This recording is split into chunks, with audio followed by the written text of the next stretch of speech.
साथ लगाव बढ़ने के स्तर तक हर मामले में मातृभाषा में पढ़ाई करने से बेहतर स्थितियां बनी।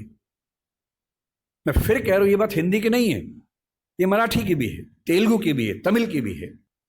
मुझे दया आती है उन बच्चों पर जिनमें मेरा बच्चा भी शामिल है।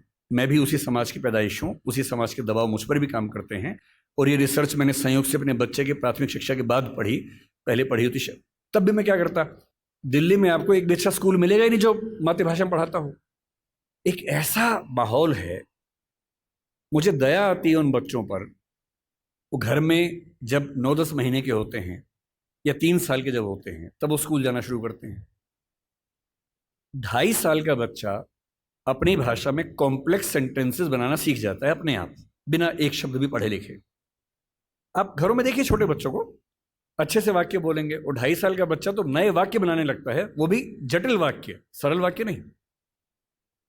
उस बच्चे की इतनी गहरी पकड़ एक भाषा में हो चुकी है, एक भी दिन स्कूल नहीं गया है।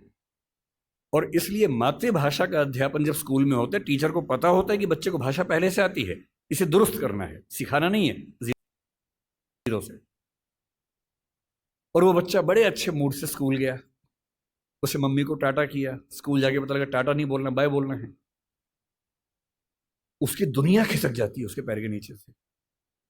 वहां उसे पता लगता है कि भिंडी नहीं है, ये लेडी फिंगर है। तुम जो लाए हो वो आलू नहीं है, पोटैटो है। रोटी नहीं है, ब्रेड है। ठीक है ना, ब्रेड तो वो होती है नहीं, वो सब ब्रेड्स होती हैं। समोसा है ही नहीं इंग्लिश में, उसको पता लगा कि होता ही नहीं है तो। और वो बेचारा एक अजीब सी कश्मकश में है। उसे अपनी भाषा में सीखना था कि जीरो क्या होता है, संख्या क्या होती है, एक क्या होता है। उसे अपनी भाषा में सीखना था कि सरकार क्या होती है, दुनिया क्या होती है, चलती कैसे है। उसे सीखना पड़ रहा है कि पहले ये समझो कि दुनिया नहीं वर्ल्ड होता है। अब उसकी आधी से ज्यादा ऊर्जा वर्ल्ड पे अटकी हुई है और बाकी बची खुची ऊर्जा से वो समझ रहा है कि वर्ल्ड होता क्या है। उसकी आधी ऊर्जा लग गई नंबर, शब्द याद करने में, ना कि ये समझने में कि संख्या क्या होती है, नंबर क्या होता है। एक अजीब सी साजिश दुनिया भर में चल रही है कि दुनिया के हर बच्चे को उसकी मातृभाषा से बचपन में ही वंचित कर दो। उसे एक ऐसी भाषा में सिखाओ जहां उसके लिए वो भाषा सीखना अपने आप में चैलेंज हो। और इसलिए आप देखेंगे कि अगर ज्ञान की दुनिया में दुनिया भर की भाषाओं के आम आदमी शिरकत नहीं कर पा रहे हैं, गलती से भी ये मत सोचिएगा कि दिमाग वाले लोग बहुत कम होते हैं और वही आगे बढ़ते हैं। दिमाग वाले अधिकांश लोगों को बचपन में ही खत्म कर देने की साजिश दुनिया भर में चल रही है। और जो अपनी भाषा में पढ़ ही नहीं पाएगा, वो कैसे आगे बढ़ेगा, कैसे सीखेगा। मैंने 10वीं क्लास तक हिंदी माध्यम से पढ़ाई की है, उसके बाद अंग्रेजी सीखी है, ठीक से सीखी है। अंग्रेजी मुझे कहीं कोई समस्या नहीं आती है, इसमें क्या कोई परेशानी है। मैं आज भी अपनी भाषा में गीत सुनने में ज़्यादा खुश होता हूँ। मुझे फिल्म देखनी मैं हिंदी में पसंद करता हूँ, नाटक देखना हो हिंदी पसंद करता हूँ, मजाक करना हो हिंदी में पसंद करता हूँ, पढ़ना हो कोई ऐसा विषय जो हिंदी में नहीं है तो इंग्लिश में पढ़ता हूँ, इसमें क्या परेशानी है। लेकिन मुझे कोई बचपन से ही मजबूर करे कि मुझे दूसरी भाषा में, संयोग से अंग्रेजी है, फ्रेंच भी हो सकती थी, पुर्तगाली भी हो सकती थी, जो जीत जाता उसकी भाषा ढो रहे होते। ज्ञान विज्ञान की दुनिया में मेरा निजी विश्वास है इस वर्चस्व को तोड़ना बहुत जरूरी है। हम हिंदी में हजारों शब्द क्रिएट नहीं कर पाएंगे 2 दिन में, सही बात है, मुश्किल है। और हमें इतना शुद्धतावादी या प्यूरिटन होने की जरूरत नहीं है कि हम सारे शब्द अपने ही गढ़ेंगे। हम तो इंटरनेट को अंतर्जाल ही बोलेंगे, हम कंप्यूटर को संगणक ही बोलेंगे, तो आप अकेले ही बोलते रहेंगे, कोई पूछेगा नहीं आपको। जो शब्द अंग्रेजी के प्रसिद्ध हो गए उनको मान लीजिए।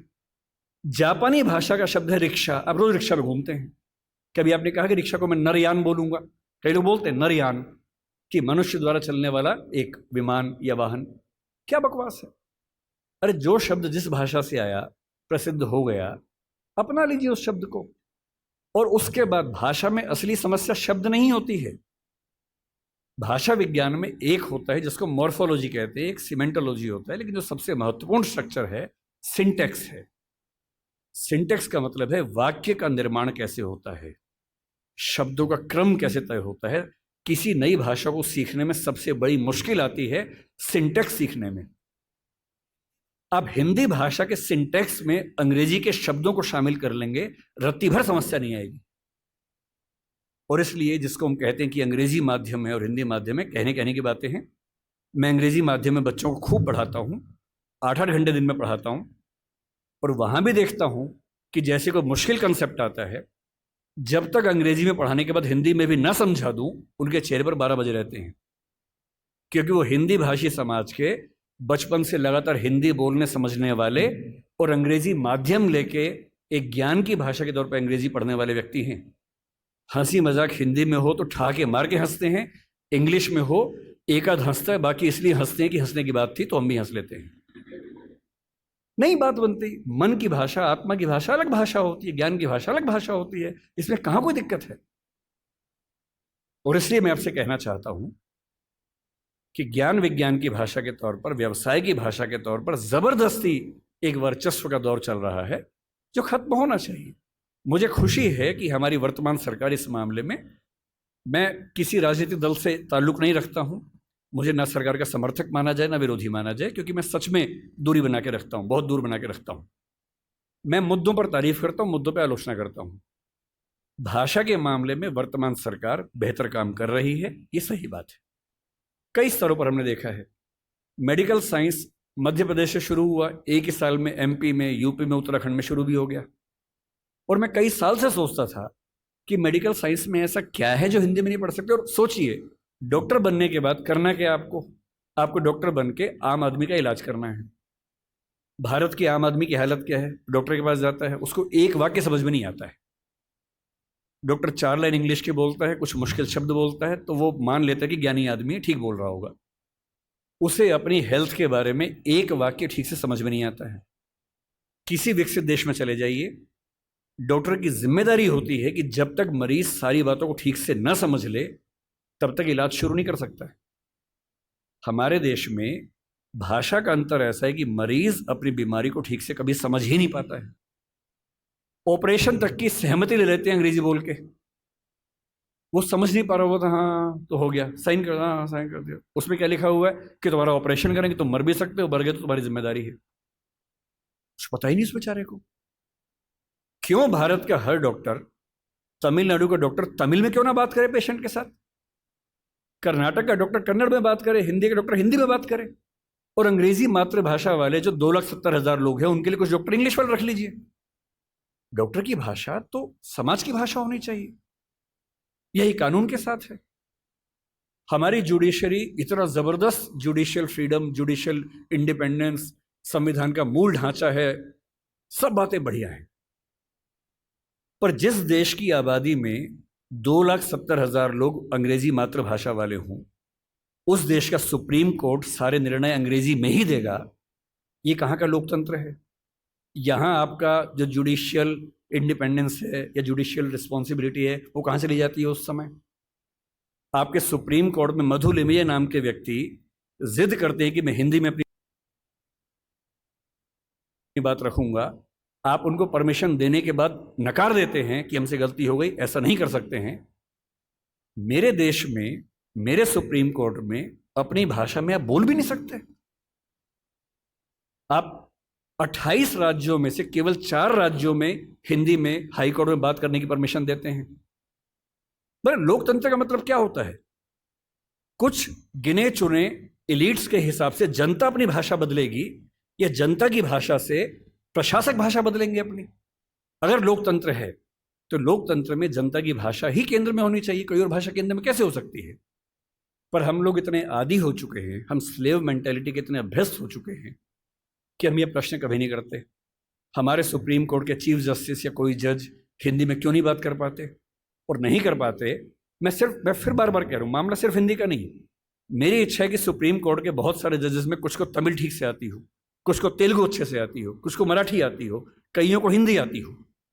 और बेंच का फैसला करते हुए ये भी एक पॉइंट ध्यान में रखा जाए कि मामला कहाँ का है, और उस मामले में ऐसे जज को प्राथमिकता मिले जो उस भाषा को जानता हो, ताकि केस मेरा है, मुझे हिंदी आती है, मेरा वकील अंग्रेजी में कुछ कुछ बोला, जज ने कुछ कुछ बोला, फैसला हो गया, मुझे पता ही नहीं कि क्या हुआ। और इतने में पुलिस आके मुझे ले गई और मैं परेशान हूं कि हुआ क्या। मेरे मामले के किसी प्रसंग में मेरी भूमिका ही नहीं है, क्योंकि सारी प्रक्रिया दो ऐसे व्यक्तियों के बीच में चल रही है जिनके पास एक भाषा है जो मेरी भाषा नहीं है, जबकि मामला मेरा है और कहने को लोकतंत्र है। ये लोकतंत्र नहीं है, ये भाषा के स्तर पर तानाशाही है, बुरी चीज है। और मैं जब भी ये बात कहता हूं, बार बार कहता हूं, ज्ञान की भाषा के तौर पर अंग्रेजी का सम्मान करना जरूरी है, क्योंकि रिसर्च आप उसके बिना नहीं कर पाएंगे। बहुत मामलों में सीखने की जरूरत है, उससे भी, जापानीज से भी, फ्रेंच से भी, सबसे सीखने की जरूरत है। लेकिन आपके देश के सुप्रीम कोर्ट में, हाई कोर्ट में आपकी भाषा में बात ना होती हो, ये बुरी बात नहीं है, शर्मिंदगी की बात है।